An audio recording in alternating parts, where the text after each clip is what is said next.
Rude judge humiliates young black girl in courtroom. Instantly regrets it when truth is revealed. The courtroom was silent. You could hear the sound of a paper turning, a cough from the back row, the judge tapping his pen.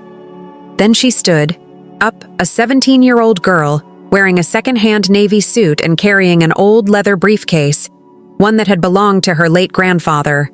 Her hands were shaking, but she stood tall.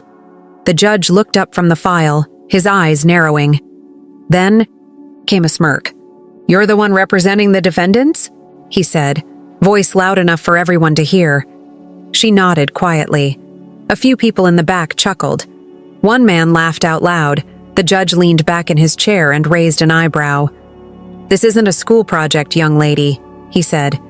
"Maybe leave the lawyering to the professionals." The courtroom laughed harder this time, but she didn't. Her fingers tightened around the handle of the briefcase. She said nothing, just nodded again and waited, because they didn't know what she knew.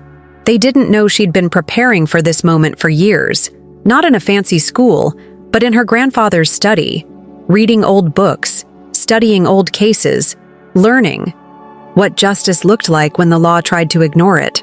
She wasn't here by choice. She was here because no one else would help her family. Their home was on the line, their name, their lives. The judge banged the gavel. "Let's move forward. Prosecution, you may begin." And just like that, the trial started. Only a few weeks.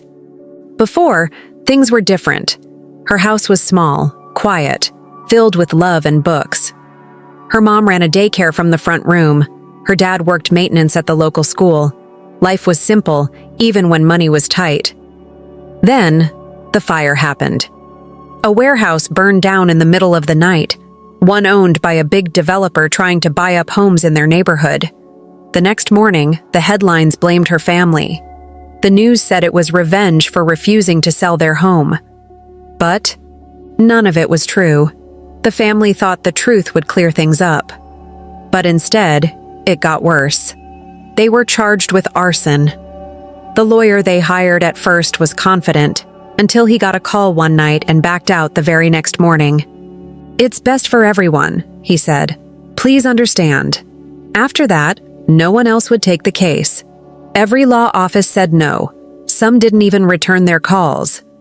Her parents were scared. She could see it in the way her mom sang less, around the house. In the way her dad stared blankly at his coffee cup every morning.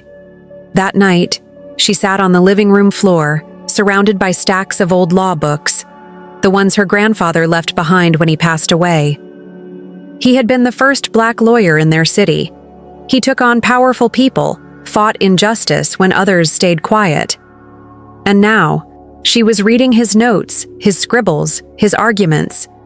She thought of what he'd say if he were still here, and then, just like that, she stood up and said the words that would change everything. "I'll do it. I'll represent us." Her dad looked at her like she'd lost her mind. "This isn't debate club, sweetheart." "I know," she said, "but I also know the law. Grandpa taught me. I've been studying for years, and no one else is going to do it. So I will." Her mom's eyes filled with tears. Her dad shook his head, but neither of them said no. That's how she ended up in that courtroom, face to face with a judge who had already decided who she was before she even opened her mouth. And yet, there she was. She sat down at the defense table beside her parents. Her mom reached out and squeezed her hand. Her dad placed a quiet hand on her shoulder. She opened the briefcase slowly, revealing neatly stacked papers, organized by section. Her heart pounded so loud she could hear it, but her hands were steady now.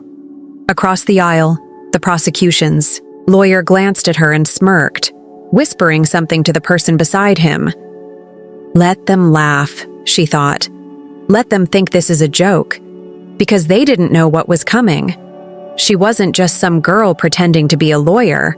She was her grandfather's legacy, and she had the truth on her side. And before this trial ended, they were all going to know exactly who she was. The courtroom faded behind her as they stepped outside into the warm afternoon sun. Her mother held tightly onto her hand, and her father walked a little slower than usual, shoulders heavy. They didn't say anything. None of them did. Not right away. Back home, the silence followed them.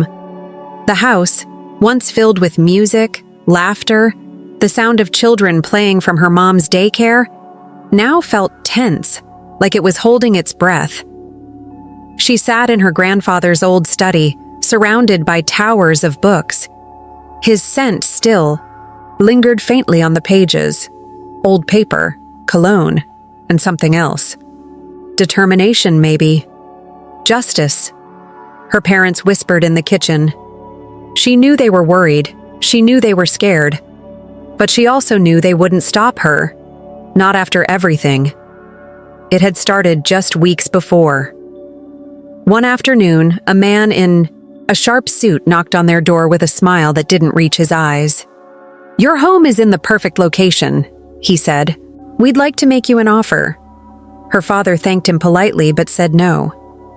"This house has been in our family for generations. We're not selling." The man smiled again, but it looked colder this time. "It would be easier for everyone if you reconsidered." Her mother stepped up. "We're not interested." The man nodded. "I see." Then he left. They thought that was the end of it. 2 weeks later, a fire tore through an old warehouse on the edge of the neighborhood. Property owned by the same developer that wanted their land. The next morning, everything changed.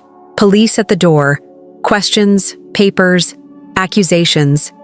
Before they could even understand what was happening, they were being blamed for the fire. "It doesn't make sense," her father had said over and over again. "Why would we burn down a building we had nothing to do with?" But sense didn't seem to matter. The news reports were fast. Headlines using words like retaliation and revenge. Pictures of their house, their family, plastered everywhere. It was like someone had flipped a switch, and now the whole world saw them as something they weren't. Criminals. She remembered how her mom sat at the table, staring at a letter from the city, a notice that her daycare license was under review. Her dad lost extra shifts at work. Friends stopped calling. Neighbors stopped waving. Then came the lawyer. At first, he seemed strong, confident, said it was an easy case to win, but a few days later, he left a voicemail. "I'm very sorry," he said. "Something's come up. I'll have to withdraw." Dad called every firm he could find. Nobody would take the case, and that's when she knew. If no one would fight for them, she'd have to do it herself. She didn't say anything that night, just sat on the floor with her grandfather's books, flipping through pages like they were breathing life into her. She found an old notebook tucked inside one of them, filled with her grandfather's handwriting. Notes from cases, court observations, underlined quotes that struck her hard. One read, "When the system fails, sometimes you don't wait for justice, you become it." That's when she stood up and told her parents, "I'll do it." They didn't agree right away. Her father was angry at first, scared for her. Her mother cried. But the next morning, when she came downstairs in her grandfather's old tie, the one he used to wear when he fought his biggest cases, her parents didn't stop her. Instead, they made her breakfast. After that, the house changed. The kitchen table became a law office. Her dad helped sort documents and clip news articles. Her mom made phone calls, tried to track down neighbors who might speak up. Their small home became a battlefield, but it felt alive again. At night, she read witness reports, studied old trial transcripts, watched videos of court procedures online. She barely slept. But she didn't complain. Every page she read made her stronger. Every memory of her grandfather, his voice, his quiet strength, made her braver. Then came the fear. Someone left a note on their doorstep one night. "Drop the case, or else." Her mom cried again. Her dad stayed up all night with a bat beside the door, but she didn't stop. A few days later, an older neighbor stopped by, quiet. nervous. "I saw something," the woman whispered. "The night of the fire. It wasn't your family." That testimony could change everything. But the woman was scared. "They've already come after my son's job," she said. "If I speak up, what happens to him?" The girl looked her in the eyes. "You once told me stories about standing up during the civil rights movement, about doing the right thing, even when it was hard." The woman looked down, then back up. She nodded. "I'll testify," she said softly. "It's time someone stood with you." That night, for the first time in weeks, they ate dinner together at the table. There was still fear, still uncertainty, but there was also something new in the room. Hope. 3 days before the trial, the fear got louder. It wasn't just whispers anymore. It was in the slammed doors, the unanswered texts, and the look on people's faces when they saw her family walking down the street. She felt it in her bones the morning their mailbox was smashed in. No note this time. Just silence and the broken metal hanging by one bent screw. Her mother duct taped it back together, then went inside and locked the door without saying a word. People were afraid, and she couldn't blame them. The neighbor who had promised to testify? She called that night in tears. "They came to my son's job," she said, voice shaking. "2 men in suits. Said he was being reviewed and might not qualify for a promotion after all." "I'm sorry," the woman whispered. "I don't want to back out, but it's okay," the girl said quietly, though her chest ached. "I understand." When she hung up, she sat still for a long time, notebook open but untouched. She knew who they were. The same people. Behind the fire. The same people who sent the note. The same ones who thought they could buy anything. And anyone. She wasn't surprised. But she was angry and tired. Her dad walked in and saw her sitting there. He didn't say much, just placed a cup of tea beside her and sat down. "You know," he said softly, "your grandfather used to get threats too, back when he took on that case with the city police." She looked up. "He said every time someone backed out, someone else would show up. Someone braver. Someone tired of being quiet." She nodded. But she didn't feel brave right then, just small and alone. The next morning, the house phone rang again. Another witness canceled. This one had decided to take a sudden vacation. The timing wasn't a coincidence, and when her father went to visit a friend from church who might have spoken on their behalf, the friend wouldn't even open the door. "We're on our own," he said quietly when he came back. She didn't respond, just turned another page in her notebook. But something happened that evening that changed everything. She got a text from Ashley, a quiet girl from the courthouse who had once helped her make copies of her grandfather's legal documents. They weren't close, but Ashley had always smiled kindly at her. "Check your email," the message said. In her inbox was a scanned page from a filing log. The prosecution had submitted new evidence. Last minute, again. A security footage. Update and fresh financial records. The hearing to admit it? Already scheduled. 7 a.m. the next morning. No time to review, no time to prepare. She stared at the screen, fists clenched. They were trying to catch her off guard. Again. She didn't sleep that night. Her parents begged her to rest. Her mom brought her dinner. That went cold. Her dad sat up for a while, helping her go over the footage timestamps. But eventually, they both went to bed, exhausted. She stayed up, studying, rechecking reports, comparing notes. By 2 a.m., her eyes burned. Her hand cramped from writing, but she kept going. Around 3 a.m., she found something, a mistake. The timestamp on the footage didn't match the surveillance log from the warehouse's own security system. It was off by 4 minutes. And not just that, the footage was in a format that the warehouse's system didn't even support. A smile crept onto her face. They doctored it, she whispered. They changed the footage. She wasn't a tech expert, but she didn't have to be. She had enough documents to prove something was off. She circled the mismatch in red ink and taped the printout to the inside of her briefcase. And just as the sun started to rise, she got dressed, same suit, same briefcase, same determined stare in the mirror. Her parents sat at the kitchen table, sleepy but alert. Her mom handed her a warm piece of toast. Her dad straightened her collar. "You ready?" he asked. She nodded. I was born ready. The courthouse felt different that morning, colder, quieter. She spotted the lead prosecutor near the water cooler, smiling calmly. His assistant stood beside him, flipping through papers. They didn't even glance her way. She knew what they thought, that she was just a kid, running on no sleep, out of her league, and that's exactly what she wanted them to think. Inside the courtroom, the judge, the same one who mocked her, looked irritated to be up this early. "The prosecution may present their evidence," he said with a sigh. And just like that, they rolled out the new footage. The video played on the screen.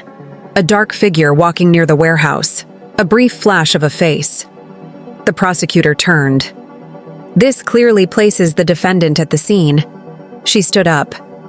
"Objection, Your Honor," she said calmly. "The video format shown doesn't match the camera model installed at the warehouse." The judge blinked. "What does that have to do with anything?" She walked to the bench, opened her briefcase, and pulled out the documents. "This," she said, holding up the manufacturer's specs, "shows that their cameras save files in encrypted format. But this video is in a common format. That means it was converted, which erases the original timestamps, meaning it can't be trusted." A hush fell over the courtroom. The prosecutor's smile faltered. The judge frowned. He didn't say it out loud. But in that moment, everyone saw it. She'd caught them. One mistake, one lie, and she was ready to unravel it, piece by piece. The courtroom doors opened slowly that morning, but the girl was already inside, sitting at the defense table, straight-backed and silent. She wasn't early because she had to be. She was early because she needed to be. Because today was the day the real battle began. Her hands rested on her grandfather's briefcase. She could feel the edges of every folder inside. She'd memorized where every piece of evidence was placed. The old lock still stuck sometimes when it snapped shut. And somehow, that tiny sound had become part of her armor. Across the room, the prosecution arrived. 3 of them now. The lead attorney, a well-dressed man with a voice that always sounded like a sales pitch. A younger assistant with too many notes and not enough time. And a third person who hadn't been there before. A woman in a tailored gray suit with red, lipstick and eyes that never stopped watching. She was the one they brought in when things got serious. When the judge entered, the room stood.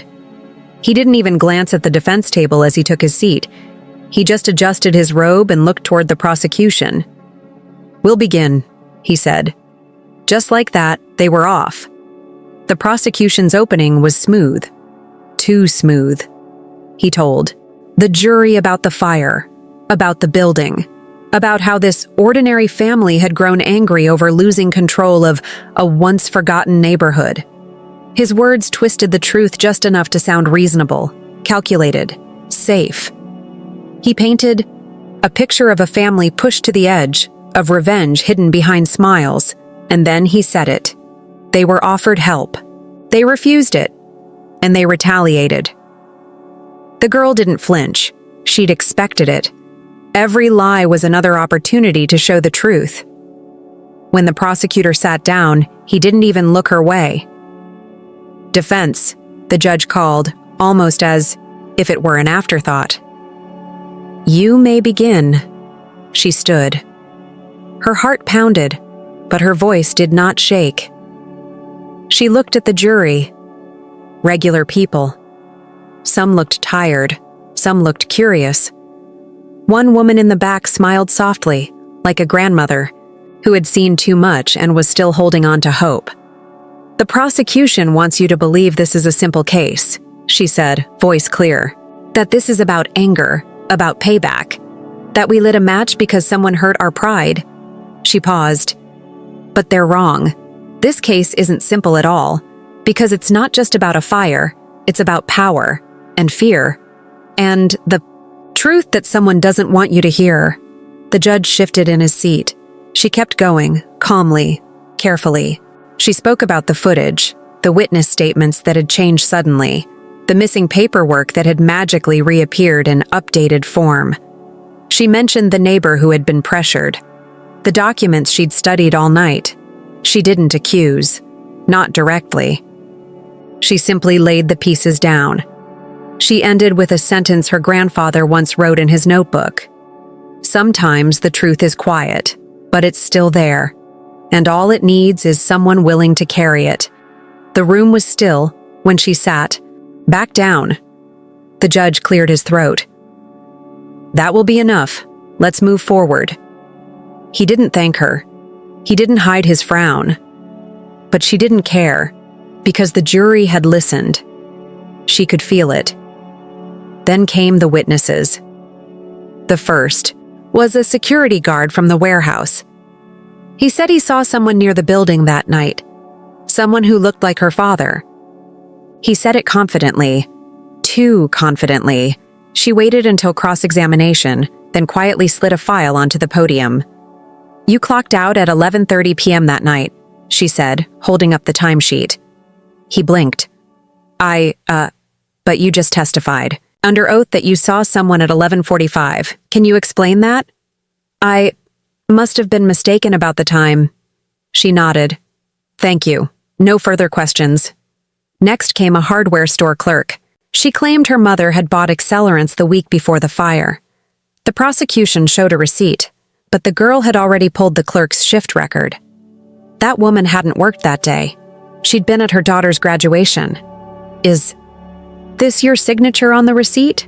she asked, holding it up. The woman hesitated. "I can't be sure." "You testified that you remembered the transaction clearly." "I thought I did."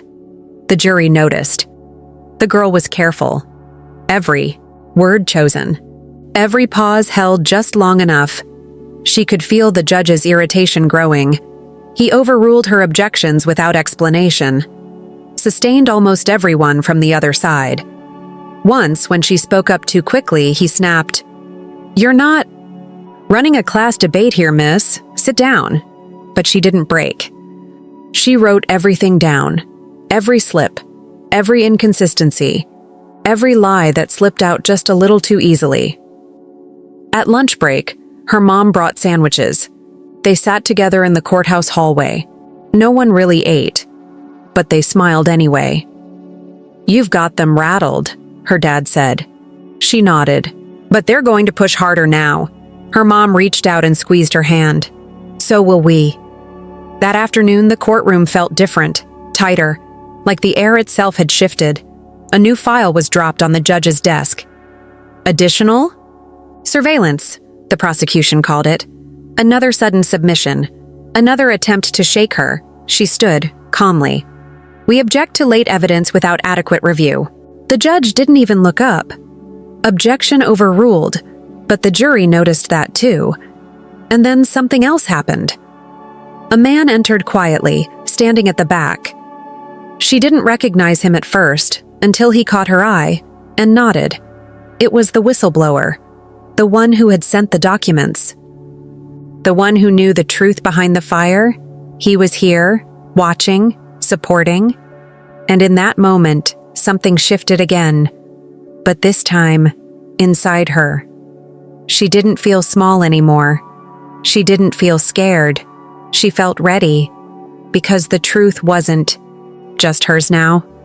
It had witnesses, and it had a voice. The man stood in the back of the courtroom, quietly watching. He didn't wear a fancy suit like the lawyers or look comfortable in the setting. If anything, he looked like he didn't want to be seen at all. But he was there, And that meant something. She didn't know his name, not yet. Just a scrambled email address and a flash drive that had changed everything. She remembered the message. I worked inside the company. The fire was staged. They framed your family. I have proof. Meet me. Come alone. She almost hadn't gone. Almost deleted the message. But something in her gut said, this is real. Now here he was, bruised, quiet, brave. And the moment the prosecution saw him, their posture changed. The confident smiles faded. Notes were passed fast. One of the lawyers leaned forward and whispered something urgently to the judge's clerk. She noticed it all. The judge called for a brief recess. His tone clipped. As the gallery slowly cleared, she slipped out the side exit. She found the man waiting just outside the courthouse doors, hands shoved deep into his coat pockets. You came, she said. I had to, he answered, glancing nervously at the passing crowd. They're trying to erase everything. The files, the backup servers, the real footage, all of it. If I waited any longer, it'd be gone. She nodded, her hands gripping the briefcase at her side. Inside, it was his flash drive, and with it, the proof they needed. He lowered his voice. That warehouse? It was insured for triple its actual value. They cleared out the expensive equipment a week before the fire, transferred it quietly, then doctored the inventory logs to make it seem like everything was still there. Why? She asked, even though she already knew. To collect the insurance money and scare the rest of your neighborhood into selling, he replied. Your family was just the example, she exhaled slowly. And they used the fire to make it happen, he nodded. They had the fire started from the inside, staged it to look like arson from the outside, then used faked receipts, edited footage, and pressured witnesses to make it all stick. She took a step back, her thoughts racing. If I try to present this, they'll shut me down. They've already blocked 2 of my motions today. Then go around them, he said. Use their own documents. Compare them to what I've given you. You'll see the lies if you look close enough. Will you testify? She asked. He hesitated, looked down at the concrete. I don't know if I can. They know who I am. I've already been followed. My apartment was broken into last night. She felt her stomach turn. You're in danger. He nodded once, eyes heavy. But so are you. They stood in silence. Then he handed her one final folder. This is the original building insurance application. It has Boft's signature. It's the only copy left. She took it carefully, her hands almost trembling. Be careful, he said. You're close now. That's when they get most dangerous. And then, just like that, he was gone, disappearing into the crowded street like a shadow. Back in the courtroom, the energy had shifted. The judge looked irritated. The prosecution looked tense. She knew why. They were losing control. She took her seat, slid the flash drive into her laptop, and reviewed the files again. Insurance forms, internal emails, falsified timestamps. All real. All traceable. All damning. Then quietly, she opened her briefcase and pulled out a folder of the prosecution's evidence. The exact documents they had submitted earlier that week. She laid them side by side with the whistleblower's copies, page for page, number for number, and then she found it. A difference. 2 entries in the company ledger, one from the prosecution's file and one from the whistleblower's, were identical except for the timestamp. The prosecution's version showed the purchase date as after the fire. The real version showed it as before. They'd flipped the date to make it look like her family had bought supplies in preparation for arson. She circled the entries. Then she stood up. Your Honor, she said, holding the papers up. The defense requests to submit evidence showing direct manipulation of official records by the prosecution's source. The judge didn't even blink. Motion denied, he said flatly. You've submitted enough drama for one day. But this is evidence that your courtroom is being used to push false charges. "Miss," the judge said sharply, "you are not a lawyer. I let you in here as a courtesy. Don't make me regret that." The courtroom was dead silent. The jurors looked uncomfortable. The bailiff glanced at the judge, unsure.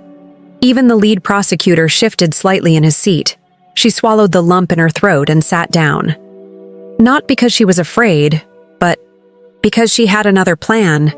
Later, during cross-examination, she called attention to the dates subtly. No accusations, just gentle questions. "To clarify, this inventory entry was submitted by your department?"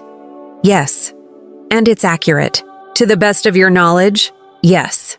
She handed the witness a different sheet. "Can you compare this version of the entry to the one you just confirmed?" A pause. Silence. The witness looked up. "They're different." And that was all she needed. That night, she didn't sleep. She knew they'd try again. Another trick, another fake, another way to bury the truth. So she stayed awake, cross-referencing everything, matching receipts with security footage, lining up timestamps, making a timeline the jury couldn't ignore. At 3 a.m., her dad walked into the living room to find her surrounded by papers, coffee cold beside her, eyes locked on her laptop. He didn't say much, just sat next to her. "What if they block me again?" she asked quietly. He didn't answer right away. Then he said, "Then you keep going. Find another way. Just like your grandfather used to." She looked over at him, then at the briefcase beside her chair. She touched the worn handle, then whispered, "I will." By the time she walked into the courthouse the next morning, her heart wasn't racing anymore. Not because the fear was gone, but because it had been replaced with something sharper. Focus. She no longer felt like a teenager pretending to be brave. She felt like someone who had already stood in the storm and refused to move. Inside the courtroom, the air was thick. People were packed into the gallery, whispering in tight voices. Reporters lined the back. Even the jury looked restless, as if they could feel that something big was about to break loose. She adjusted her grandfather's briefcase on the table, then looked up. There he was, Richard Boft, in a navy suit that probably cost more than her, family made in 3 months. He walked in like he owned the room, like it was all an inconvenience, a performance, a delay between board meetings. He glanced at her once, dismissively, then looked away. But she didn't look away, not once, because she knew what he had done, and soon everyone else would too. The judge cleared his throat. "Prosecution, please. Call your next witness." There was a pause. Then the prosecutor stood, smoothing his tie. "We'd like to call Mr. Richard Boft to the stand." The room shifted. A few gasps, a few murmurs. Even the bailiff raised his eyebrows. Boft didn't hesitate. He walked to the witness chair like he was giving a business interview. He was sworn in, adjusted the mic, and waited. "Mr. Boft," the prosecutor began, "can you explain the intent behind the redevelopment project in Pine Grove?" Boft leaned, back in the chair, crossing one leg over the other. "We were offering opportunity," he said smoothly. "Cleaning up a neglected neighborhood, bringing in jobs, businesses, safer streets. It's what we've done in dozens of communities." "And what was your experience with the Johnson family during this process?" He smiled faintly. "Difficult. They were resistant, emotional, refused every offer, even tried to organize the other homeowners to say no." The prosecutor nodded, walking him through rehearsed questions. The usual performance. Redevelopment. Good. Resistance bad. Fire tragic. When he was done, the courtroom seemed to lean forward. Waiting. The judge glanced toward the defense table. "Miss, your witness." She stood slowly, walking to the podium. She looked Boft in the eye. Not with fear, not with hate, but with the calm of someone who knows the truth. "Mr. Boft," she said, "how long have you been in the real estate business?" 30 years, he replied confidently. And in those 30 years, has any community ever successfully blocked one of your redevelopment projects? He hesitated, just slightly. No. Because you usually get what you want? Because we work hard, he replied. She nodded, then lifted a document. This is an email from your company, dated 3 months before the fire. It outlines plans to file code violations against homeowners who refuse to sell. Is that part of your usual hard work? His eyes narrowed. That was a general operations memo, not written by me. She stepped closer, pulled another paper from the briefcase. This one has your signature on it. It's a request for increased property assessments, targeted specifically at the remaining holdouts, including my family. I approve a lot of documents. She didn't flinch. And this, she said, holding up the insurance policy, is a document that insures the warehouse for over 3 times its market value, taken out just 2 weeks before the fire, also signed by you. He shifted in his seat. We insure our properties aggressively. That's not illegal. But staging a fire to collect on that policy is. There was a sharp intake of breath in the gallery. The prosecutor stood. Objection! The judge slammed the gavel. Sustained. Miss, that's a serious accusation. I know, she said softly. That's why I brought proof. She pulled the flash drive from her pocket, walked straight to the projector, and inserted it. The screen lit up behind her. Emails, building schematics, logs, date stamps, and the name Richard Boft. This drive contains internal memos, building evacuation notices, equipment transfer schedules, and altered footage timelines, all linked back to Mr. Boft's office. The prosecutor shouted, "This was not submitted in discovery." Because it was hidden, she said. These documents came from a whistleblower inside his company, and they show the fire wasn't just an accident. The judge opened his mouth. But before he could speak, the back doors of the courtroom burst open, and in walked the man, the whistleblower, face bruised, jacket torn, breath shallow, but standing tall. I have to testify, he said. I have proof. They tried to kill me last night to keep me from coming. Gasps echoed through the courtroom. The prosecutor's face turned white. The judge banged the gavel again and again, shouting for order, but the courtroom wasn't listening anymore. All eyes were on the girl and the man standing behind her, holding the truth in his hands. When the noise died down, the judge looked stunned. This court will take a recess, he muttered, but it was too late. The silence that followed was different than before. It wasn't doubt. It was realization. They all knew. The jury, the press, even the prosecution. They had been lied to, and she had exposed it. Her mother grabbed her hand. Her father whispered, "That was your grandfather's voice coming out of you just now." She didn't cry. She didn't smile. She just looked back at Boft. He sat frozen in his chair. Finally, he knew what it felt like to lose control, and she was just getting started. The courthouse was silent, the kind of silence that comes after a storm, after the shouting, the arguing, the fear, and the pressure. A silence that held weight. The girl sat at the defense table, still holding her grandfather's briefcase. Her palms were sweaty, her eyes heavy from weeks of sleepless nights. But she didn't look tired. She looked ready. Across the courtroom, Richard Boft sat like stone, jaw clenched, his expensive suit wrinkled, his confidence gone. His lawyers avoided his eyes now. The prosecution team looked like they were holding their breath, praying for a miracle that wasn't coming. And behind them, the jury filed in. 12 ordinary people who had watched a teenager do the impossible. The bailiff stood. All rise. Everyone stood. The judge, not the one who tried to silence her, but the new one who had allowed the truth to breathe, entered quietly and sat. Mr. Foreman, she said. "Has the jury reached a verdict?"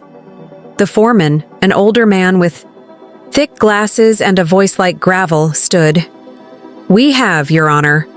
The room leaned forward. "In the case of the state versus Richard Boft and Boft Developments, we find the defendant..." A pause. "Guilty on all counts." There was no dramatic music, no slow-motion camera angles, just a sound, a gasp from the gallery, a soft cry from someone in the back, a lawyer dropping a pen, and a deep, unshakable breath from the girl at the center of it all, in the matter of the Johnson family, charged with arson and conspiracy. The foreman continued. "We find the defendants..." Another pause. "Not guilty." The room exploded. People clapped, cried. Reporters leapt up with cameras. Even a few jurors wiped tears from their faces. The courtroom was alive, not with chaos, but with relief, with truth, with something that had been buried for far too long and had finally made its way back to the surface. The judge raised a hand, asking for order. When it returned, she looked toward the girl. "I have never seen someone fight the way you fought," the judge said, her voice even. "Not at your age, not with the odds you faced. You honored the court. And something far bigger than it." She paused. "I'd like to speak to you in my chambers after this. Law schools are already calling." The girl's parents were sobbing now. Not from fear, but from pride. Her mother clutched her hand so tightly it hurt. Her father kept nodding, as if he still couldn't believe any of it was real. But she could, because she had carried every second of it. Boft stood slowly as the bailiff approached. The judge delivered the sentence. 15 years in federal prison, full restitution to the victims, and a permanent ban from real estate development. She also announced a federal investigation into his company's previous projects. When the handcuffs clicked around his wrists, Boft didn't fight. He didn't shout or protest. He just looked at the girl. And for the first time, there was nothing in his eyes. Not power, not arrogance, just silence. Outside the courthouse, the street was packed. News vans, neighbors, strangers holding signs that read, "Justice for Pine Grove." The girl walked down the steps holding her grandfather's briefcase in one hand and her mother's hand in the other. Her father stood beside her. A reporter called out, "Miss, how does it feel to win your first case?" She paused. "This isn't just my win," she said. "This belongs to everyone who refused to be quiet. My family, my neighborhood, the people who came forward even when it scared them. Justice is never about just one voice. It's about all the ones that were ignored for too long." Another reporter asked, "Do you plan to go to law school?" She smiled for the first time in days. "I'm already studying," she said. "I just don't have a campus yet." That evening, Pine Grove looked different. Windows that had been dark for weeks were glowing again. People came out of their homes. Music played on porches. Neighbors waved. Children ran through yards that had almost been lost to concrete and glass towers. Her family's house stood proud at the corner. The mailbox was fixed. The flowers were blooming again. Her mom had reopened the daycare. Her dad got his job back, and a promotion. But more than that, the fear was gone. Inside, her grandfather's study was untouched, just as he'd left it. The books, the notes, the framed degree on the wall, which her mother had carefully repaired after the vandals, broke the frame. She stepped inside and placed the briefcase on the desk, opened it slowly. Inside were copies of every motion she filed, every piece of evidence, every handwritten note. She laid them out neatly. Then she took a deep breath and whispered, "We did it." There was no answer. Just the quiet sound of wind through the window. But she felt something in that silence, like someone was sitting in the old chair behind the desk, watching, nodding, maybe even smiling. Weeks passed. She was invited to speak at schools. Her story was shared across the country. Communities in other cities reached out, asking how to fight back. Some even started calling her the girl with the truth in her hands. But she didn't care about the attention. She cared about what came next. One evening, she stood with her parents at the community center. They'd just helped start the William Johnson Justice Fund, named after her grandfather. It would help pay legal fees for families facing unfair pressure from developers. At the launch event, people lined up to thank her. Some brought food. Others brought stories. One girl, no older than 12, came with a notebook and said, "I want to be like you." She smiled. "You'll be better than me," she said. "I'll make sure of it." On a quiet Sunday, she returned to the cemetery. She sat in front of her grandfather's grave, a small bundle of papers in her lap, her speech from the trial, the news articles, and a letter from a university offering her a full ride to law school.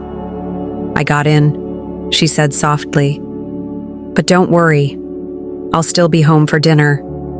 She placed the letter at the base of the headstone, along with the NACP pin she had worn every day of the trial. Then she stood up, and for the first time in months, she let herself cry, not out of fear, but out of relief. Because her grandfather's fight wasn't over. It had just passed into new hands. The sun set over Pine Grove that night in deep reds and golds, the kind of sky that looks like something out of a painting. The streets were quiet again, but not silent. Not anymore. Behind every door there was a voice willing to speak, and at the center of it all was a girl who had once stood in front of a judge and been laughed at, and who had answered that laughter with truth. She didn't wear a robe or a badge, but she carried something stronger. Justice. And that briefcase? It wasn't just her grandfather's anymore. It was hers. And it was ready for the next fight. Because justice doesn't stop when one case ends. Justice starts when someone ordinary decides they won't be silenced anymore. And now, the whole world knew. That girl with the secondhand suit and the borrowed briefcase, she wasn't someone to laugh at. She was someone to follow forever.